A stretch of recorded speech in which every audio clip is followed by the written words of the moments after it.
Fala pessoal, sejam muito bem-vindos ao Escuta Aí, o podcast oficial do canal Aprende Aí. Aqui a gente descomplica as ideias e bate aquele papo cabeça para turbinar o seu conhecimento. Puxa a cadeira, coloca o fone e bora começar. É um prazer estar aqui de novo. E olha, a nossa missão de hoje, nesse mergulho profundo, é explorar os bastidores e o legado de uma daquelas obras que, definiram gerações inteiras. Ah, com certeza, uma verdadeira joia da cultura pop. Exato. Estamos falando de Spectreman, uma série de televisão japonesa lá de 1971. Produzida pela clássica P Productions, né? E criada pelo mestre Souji Wushu. Isso aí. Mas o que a gente vai investigar hoje não é só a nostalgia das roupas de borracha, sabe? Vamos entrar num terreiro bem atual. Sim, é um caso fenomenal, porque a ficção científica tem muito isso de absorver os medos de uma época, concorda? Totalmente. E o tom dessa série era muito diferente, né? Pelo que a gente pesquisou, ela estreou meses antes de gigantes como O Retorno de Ultraman e Kamen Rider. Em janeiro de 71. O que deu a eles a chance de definir o tom daquela nova década, que não era nada otimista. O clima era bem sombrio. E o que me pega muito é pensar em como um programa infantil da década de 70 acabou virando um reflexo das ansiedades ambientais que a sociedade ainda enfrenta hoje. Nossa, e como enfrenta? E para entender isso, a gente precisa olhar para o Japão daquela época. Tóquio estava sofrendo muito com a industrialização acelerada. O famoso milagre econômico, né? Exato, mas que teve um custo bizarro. Tipo, poluição extrema. Em alguns dias as pessoas nem conseguiam ver o Monte Fuji por causa do smog. Caramba. Policiais de trânsito usavam cilindros de oxigênio na rua. Então, a ameaça na série não era um alienígena qualquer. Era o próprio lixo. Beleza, vamos desempacotar isso, porque o vilão dessa história é um dos mais loucos que eu já vi. O Dr. Gore. O Dr. Gore é sensacional. Ele é um gênio, só que ele é um símio mutante com um cabelo loiro comprido, exilado de um lugar chamado Planeta E. Um planeta que era pacífico até demais pro gosto dele. Sim, ele achou tudo um tédio e quis criar armas mortais. Acabou expulso junto com o militar Brutamontes, o Ra ou Caras, dependendo da versão. Isso, e eles caem aqui no nosso sistema solar, e o que é fascinante aqui é a ironia da motivação dele.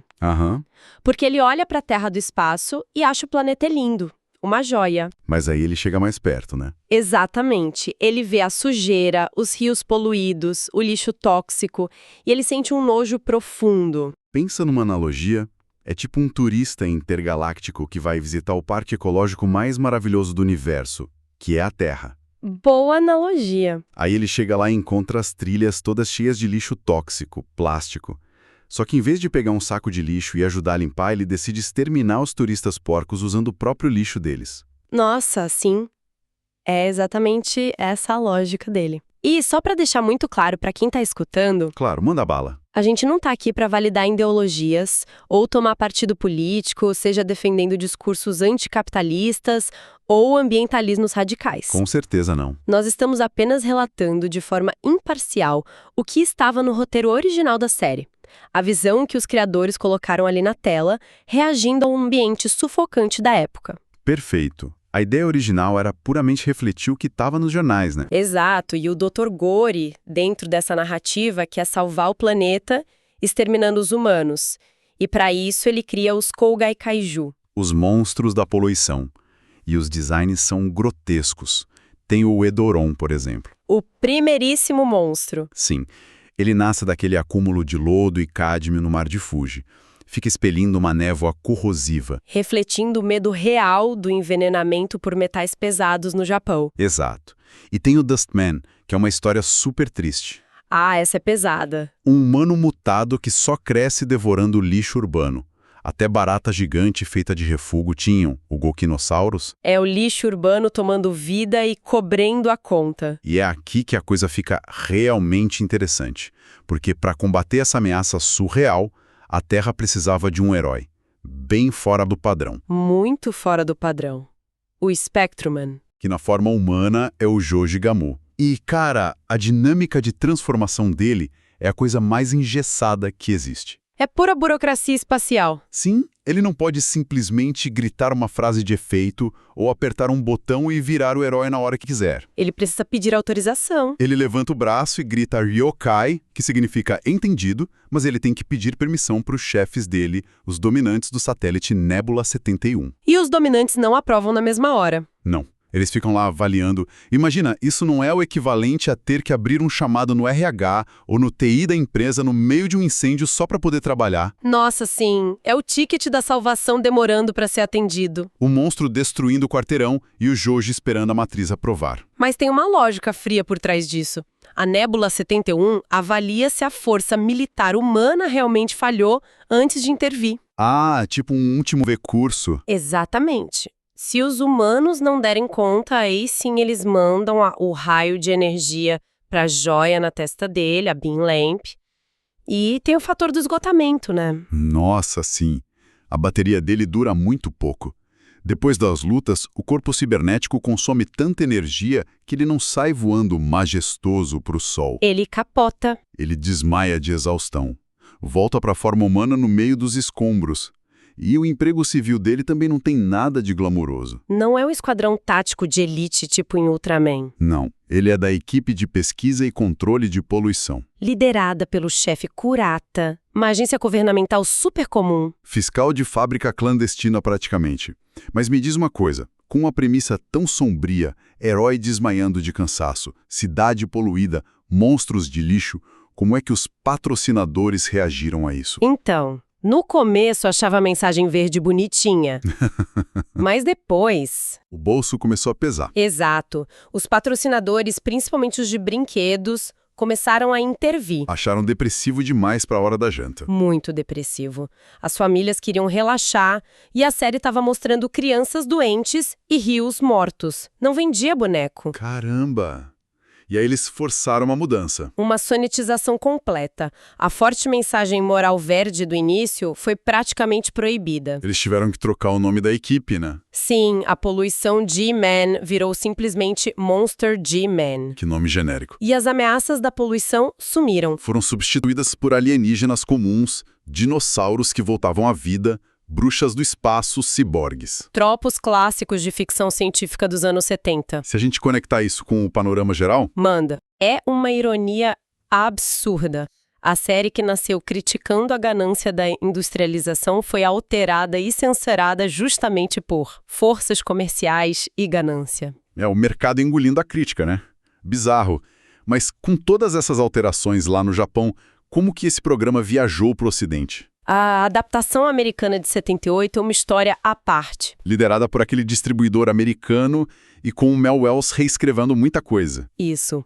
O tom fatalista japonês era muito pesado para os Estados Unidos, então eles colocaram um humor excêntrico, um tom mais leve. Sim, e o elenco de voz tinha o Corey Burton fazendo o Spectreman. Uma lenda da dublagem que era bem jovem na época e a censura rolou solta ali também. Tesoura americana clássica. As crianças que morriam na versão original japonesa, na americana do nada, aparecia uma voz dizendo que elas estavam apenas feridas. Exato, todo mundo foi salvo milagrosamente. E eles também criaram aquela narração de abertura épica, lembra? Lembro. A cidade Tóquio perdendo a batalha contra o lixo. Maravilhoso. Mas a mudança mais louca dessa versão foi a trilha sonora. Sem dúvida. Eles tiraram aquela música tema japonesa super-heróica e colocaram um rock instrumental pancadaria. Da Mystic Moods Orchestra. A música chamava The First Day of Forever, um rock com sintetizador. Dava um ar de videoclipe nas lutas. E isso é crucial pra gente entender como a série chegou no Brasil. É verdade. A versão brasileira é um híbrido maluco, né? Totalmente. Chegou aqui em 81 pela TV Record e depois explodiu de vez no SBT a partir de 83. E o que o estúdio de dublagem aqui fez foi curioso. Eles pegaram a narrativa original japonesa, mantiveram o tom sério e dramático. Sim, o roteiro ficou fiel ao drama japonês. Mas eles adoraram a estética americana. Então a trilha de rock continuou na nossa versão. Além das americanizações dos nomes, o Jorge virou Kenji. E o Brutamontes Ra virou Caraz. Os Overlords viraram os dominantes. É uma colagem cultural. E isso moldou a memória afetiva de uma geração inteira aqui na América do Sul. A galera lembra desse tom sério com música de rock. Sim, Os fãs latino-americanos são os mais nostálgicos e apaixonados pelo Spectreman hoje em dia, muito mais que no Japão ou nos Estados Unidos. Que doideira. Mas me diz uma coisa. Depois de tanta briga comercial, censura e versões diferentes, então o que tudo isso significa na prática? Como a série acaba? Olha, se você espera um final feliz... Ih, não me diga. O final é super amargo. Agridoce na melhor das hipóteses. O Dr. Gore é derrotado? Ele fica encurralado, o capanga dele cai em batalha, mas aí o Spectreman não vai lá e simplesmente finaliza aí. O herói tenta conversar, né? Ele tenta diplomacia, ele reconhece o gênio do Gore e pede pra ele ajudar a humanidade a reconstruir o planeta. Uma chance de redenção. E o vilão aceita? De jeito nenhum. O ego dele é gigante. Ele não suporta a ideia de viver entre humanos que ele ainda julga serem uma raça inferior. Caramba. E o que ele faz? Ele comete suicídio. Ele prefere a morte a ceder à coexistência. Pesadíssimo para uma série com boneco de borracha. E o Spectreman, ele ganha um descanso depois de tudo isso? Que nada. A burocracia ataca de novo. Com a ameaça extinta, a Nébula 71 avisa que a missão dele acabou. E demitem ele? Basicamente, eles forçam ele a abandonar a Terra imediatamente. Ele tem que deixar todos os amigos humanos para trás e voltar para o espaço. O cara conserva o problema da empresa e toma um pé na bunda sem nem poder participar da festa de despedida. É mole. É o funcionário do mês sendo descartado. É fascinante pensar em tudo isso. Os monstros originais, o lodo palpável lá dos anos 70. Hoje o mundo é tão diferente, mas ao mesmo tempo os problemas só evoluíram. Sim, e isso levanta uma questão final super importante para a gente refletir. Manda. O Dr. Gore usava aquele lixo industrial visível, a sujeira nas calçadas. Mas e se ele chegasse à Terra hoje? Nossa, o que ele ia inventar? Pois é, que tipo de abominações silenciosas ele criaria com as nossas ameaças modernas, invisíveis? Imagina um monstro gigante feito inteiramente de microplásticos dos oceanos. Ou uma criatura intangível se alimentando de lixo digital e das emissões absurdas dessas fazendas gigantes de servidores de dados nas nuvens. O mal agora é silencioso e invisível. Eu acho que o Dr. Gore teria muito material de sobra hoje em dia. Bem mais assustador. Com certeza, a poluição mudou de forma, mas a fúria dele estaria mais viva do que nunca. Sensacional essa reflexão. Bom, e aí, curtiu o papo de hoje? Então não deixe essa ideia morrer. Já esmaga esse botão de like, se inscreve no Aprende Aí e ativa o sininho para não perder nada. Vem aprender com a gente e até o próximo episódio.